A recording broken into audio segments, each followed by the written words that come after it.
ഇന്ന് നമ്മൾ പഴംപൊരി ഉണ്ടാക്കാൻ വേണ്ടി പഴൻ്റെ 3 പഴം അരിഞ്ഞ് റെഡി ആയിട്ടുണ്ട്. മൈദ, ഇത് അരിപ്പൊടി, പഞ്ചസാര, കുറച്ച് എള്ള്, കുറച്ച് ഉപ്പ്, ആവശ്യത്തിനുള്ള വെളിച്ചെണ്ണ.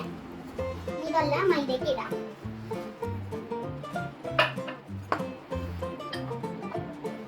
ഇനി നമുക്ക് ഇതിൽ പഞ്ചസാര ഇടാം.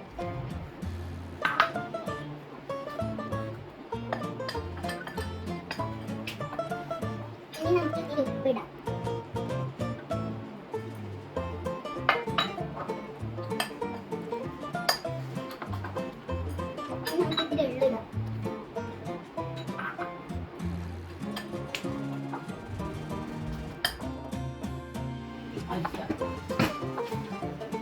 അപ്പൊ നമ്മൾ വെള്ളം ചേർക്കാം.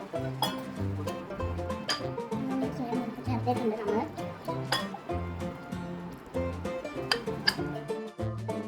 ചൂടായിട്ടുണ്ട്. ഈ പഴം നമുക്ക് മൈദയിലേക്ക് മുക്കി എണ്ണയിലേക്ക് വെച്ച് പൊരിച്ചെടുക്കാം. റെഡി ആയിട്ടുണ്ട്. നമുക്ക് തന്നെ കഴിച്ചു നോക്കാം.